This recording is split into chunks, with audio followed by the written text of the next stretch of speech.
Cold सोर basically it's a viral infection. Okay, it's a herpes viral infection. हमने कहा herpes सुना है. हाँ, बिल्कुल सही. तो ये herpes simplex virus type 1 infection. Starting में तो सिर्फ लगेगा कि जैसे बर्निंग, इचिंग, टिंगलिंग सी हो रही है, लेकिन बाद में मे बी 1 या 2 दिन के बाद वहाँ पर हल्की सी स्वेलिंग आ जाती है. जब भी आपको लगे कि आसपास से टिंगलिंग, बर्निंग सेंसेशन हो रही है, तभी से ये काफ़ी इन्फेक्शियस होता है. इसमें प्रोड्रोमल स्टेज बहुत होता है. प्रोड्रोमल मतलब ऐसे लगेगा जैसे फीवर हो रहा है, गले में खराश हो रहा है. कई बार अगर प्राइमरी है, पहली बार अगर हो रहा है, तो मुंह के अंदर भी छाले दिख सकते हैं. विदिन 24 to 48 आवर्स अगर आप टैबलेट ले लेते हैं तो उसकी जो हीलिंग टाइम है वो जल्दी से कम हो जाती है. ध्यान नहीं रखेंगे तो आप स्प्रेड कर सकते हैं. जैसे लिप से आपके फिंगर पे आ सकता है, उसको हर्पेटिक विटलो बोलते हैं. या फिर आप दूसरों को स्प्रेड कर सकते हैं. पानी वाले दाने आपने अक्सर देखा होगा कि कई लोगों के लिप्स के आसपास में पानी वाले छोटे छोटे से दाने हो जाते हैं, और उस दाने को हम ये कहते हैं कि शरीर में अभी गर्मी जो है बहुत ज़्यादा है किसी भी कारण की वजह से, इसलिए वो दाने हो रहे हैं, या अलग अलग तरीके हमारी मम्मियाँ आज तक हमें बताती आई हैं. लेकिन साइंटिफिक क्या रीज़न है इसके पीछे, और क्या इसे छूना सही होता है कि अगर हम बार बार उसे टच करें और वो घाव का रूप तो ना ले ले? ये सारी चीज़ें हमें पता है अभी तक में. तो इसे किस तरीके से आप इसका ट्रीट कर सकते हैं, और साथ में ही ये क्या होता है, इसी पर आज की खास चर्चा होने वाली है. तो इसके लिए अभी हम लाफिमिक्स डर्मा क्लिनिक में मौजूद हैं, और मेरे साथ जानी मानी डर्मेटोलॉजिस्ट मौजूद हैं, डॉक्टर चंचल. बहुत स्वागत है मैम आपका. धन्यवाद. और आई थिंक कि आपने भी अपने बच्चों को, या आपकी भी मदर ने ये ज़रूर बताया होगा कि इसे छूना नहीं, ये फैल जाएगा. बिल्कुल. तो ये क्या चीज़ है और साइंटिफिकली कैसे समझें इसे? तो कोल्ड सोर्स, जिसको दूसरे नाम से देखें तो फीवर ब्लिस्टर्स भी बोलते हैं. Fever blisters, right. तो कोल्ड सोर basically it's a viral infection. Okay, it's a herpes viral infection. हमने कहा हर्पिस सुना है. हाँ, बिल्कुल सही. तो ये herpes simplex virus type 1 infection है. ओके. ओके. एंड बेसिकली जब पेशेंट को इसमें ऐसा लगेगा कि कुछ सिम्टम्स होते हैं. स्टार्टिंग में तो सिर्फ लगेगा कि जैसे बर्निंग, इचिंग, टिंगलिंग सी हो रही है, लेकिन बाद में मे बी 1 या 2 दिन के बाद वहाँ पर हल्की सी स्वेलिंग आ जाती है. और कुछ देर बाद 24 घंटे में बोल लीजिए या कुछ घंटों में वहाँ एक बम्पी फीलिंग होगी, और वो थोड़ी देर में पानी वाले फोड़े में कन्वर्ट हो जाता है. तो लिप्स पे काफ़ी कॉमन है, या फिर अराउंड द लिप्स भी हो सकता है. तो अगर इस तरह का ब्लिस्टर्स आपको माउथ के आसपास बन रहा है तो वो एक कोल्ड सोर्स हो सकता है. मतलब क्या इसे ये भी कहा जाता है कि इसे टच मत करो? बिल्कुल. इसके पीछे क्या कारण है? It is very contagious. देखिए, वायरल इन्फेक्शन है. ठीक है ना.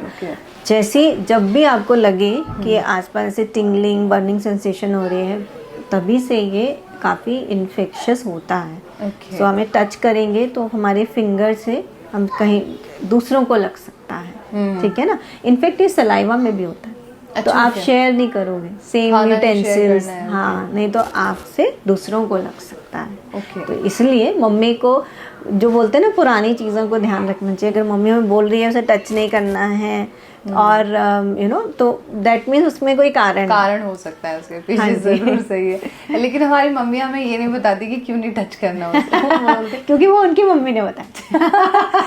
Because they also don't know. Right. तो इसके एक तो ये है कि ये कंटेजियस है. ऊपर से और क्या कारण हो सकते हैं कि ये अगर किसी को हो रहा है कोल्ड सोर, और अगर किसी को हो रहा है तो? मेन दो, एक होता है प्राइमरी कॉज, प्राइमरी स्टेज, एक होता है रीएक्टिवेटेड स्टेज. प्राइमरी स्टेज तब बोलते हैं जब आपको पहले कभी भी कोल्ड सोर्स नहीं हुआ, और फर्स्ट टाइम अगर आपको कोल्ड सोर हो रहा है, तो उसमें जैसे मैंने बताया सिम्टम्स अभी, बर्निंग सेंसेशन, फिर बम्पी फीलिंग, ब्लिस्टर फॉर्मेशन. उसके बाद वो स्कैब, वो ब्लिस्टर जो है कुछ टाइम तक रहेंगे, फिर वहाँ पर क्रस्टिंग हो जाती है, पपड़ी बन जाएगी, जो 1 हफ्ता भी ले सकती है. उसको कभी भी पिक नहीं करना चाहिए, क्योंकि उसके नीचे न्यू स्किन बनती है. ओके. ये तो प्रोड्रोमल. इसमें प्रोड्रोमल स्टेज बहुत होता है. प्रोड्रोमल मतलब ऐसे लगेगा जैसे फीवर हो रहा है, गले में खराश हो रहा है. कई बार अगर प्राइमरी है, पहली बार अगर हो रहा है, तो मुंह के अंदर भी छाले दिख सकते हैं. उसमें कई बार लिम्फ नोड्स भी थोड़े स्वेल हो जाते हैं. तो बीइंग अ फर्स्ट टाइम थोड़ा एग्रेसिव लगता है, ज़्यादा इसमें सिम्टम्स होते हैं. लेकिन once you are infected with this virus, ये लाइफ लॉन्ग आपके नर्व्स में रहता है. अच्छा, ओके। और कभी भी जैसे आपने बोला क्या फैक्टर है कि ये वापस आ सकता है, तो उसको बोलते हैं हम ट्रिगरिंग फैक्टर्स। ओके, जैसे स्ट्रेस बहुत बहुत ज़्यादा ज़्यादा, then hormonal change, again pregnancy में काफ़ी कॉमन है, ड्यूरिंग डिलीवरी आपको हो सकता है। ऑटोइम्यून अगर कोई प्रॉब्लम है तो आपकी इम्यूनिटी अगर किसी कारण कम हो रही है, डायबिटीज़ में काफ़ी कॉमनली दिख सकता है। आप ट्रैवल कर रहे हो तो भी हो सकता है। कोल्ड सोर्स क्यों बोलते हैं, क्योंकि अगर एक्सेसिव कोल्ड वेदर होता है तो भी ये काफ़ी देखा जाता है, रीएक्टिवेट होता है, and excessive sun exposure also. Okay, मतलब बहुत ज़्यादा गर्मी या बहुत ज़्यादा ठंड से भी ये आपको ब्लिस्टर बन सकता है या रीएक्टिवेट हो सकता है। ओके, जब ये रीएक्टिवेट होता है तो बहुत ज़्यादा इसमें सिम्टम्स नहीं होते, ज़्यादातर इसमें 1 या 2 ब्लिस्टर्स ऐसे गुच्छे में, या एक बड़ा ब्लिस्टर बन सकता है लिप्स के ऊपर या अराउंड द लिप बन सकते हैं। राइट, ओके, और ये 2 हफ्ते या 3 हफ्ते में ठीक हो जाता है, खुद चला जाता है। हाँ जी, लेकिन अगर इसको फास्ट रिलीव करना है then you have to take a tablet और अ मेडिसिन। एक सवाल और मेरा डॉक्टर चंचल आपसे होगा कि कई बार ये भी देखा जाता है कि रिकरेंट बार बार एक्टिवेट हो जाता है, हाँ। तो उस वक्त में इसका क्या ट्रीटमेंट है? देखिए, अगर पेशेंट को बहुत जल्दी रिकरेंट हर्पेस या कोल्ड सोर हो रहा है तो पेशेंट को हम सजेस्ट करते हैं सप्रेसिव थेरेपी। ओके, उसमें एंटीवायरल मेडिकेशंस को एक प्रॉपर कोर्स दिया जाता है जिससे जो रिकरेंस होता है वो हर्पेस का कम हो जाता है। सो एक प्राइमरी हो गया, एक रिकरेंट, बट अगर इतना रिकरेंट है कि पेशेंट की लाइफ स्टाइल डिस्टर्ब हो रही है, so there is a treatment for that also. Okay, मतलब ये थेरेपी भी मौजूद है? यस, जिसको हम सप्रेसिव थेरेपी बोलते हैं। सो दैट इज व्हाई मैंने बोला है अपने आप ट्रीट ना करके आप डर्मेटोलॉजिस्ट को दिखाएं, और अगर रिकरेंस काफ़ी है तो उसकी भी प्रॉपर थेरेपी अवेलेबल है। बिल्कुल सही है। बहुत सारे ऐसे लोग होते हैं, जैसे मेरा ही है कि कोई इंटरव्यू लेना है, I am on screen right now, और कुछ ऐसे भी लोग होते हैं जिनका ऑन सडन कहीं मतलब इंटरव्यू है और उन्हें नहीं चाहिए कि फेस पे किसी भी तरीके का ऐसा दाना या कोई भी ब्लिस्टर हो या कुछ भी हो। तो एट दैट टाइम किस तरीके से ट्रीटमेंट उसका किया जाएगा? देखिए, आपको अगर ब्लिस्टर डेवलप हो चुका है तो ओरल मेडिकेशन जो है एंटीवायरल थेरेपी, अगर वो आप जितनी जल्दी लेंगे, अगर आपको थोड़ी सी भी फीलिंग आ रही है, टिंगलिंग, बर्निंग, और आपको पहले हर्पेस सिम्प्लेक्स टाइप 1 वायरस या सोर हो चुका है और आपको लग रहा है कि वापस हो सकता है, तो विद इन 24 to 48 आवर्स अगर आप टैबलेट ले लेते हैं तो उसकी जो हीलिंग टाइम है वो जल्दी से कम हो जाती है। अच्छा, ओके। लेकिन अगर ऑलरेडी 7 days हो चुके हैं तो it will going to take another 2 weeks to heal, then उस मेडिसिन से बहुत ज़्यादा फर्क नहीं पड़ेगा।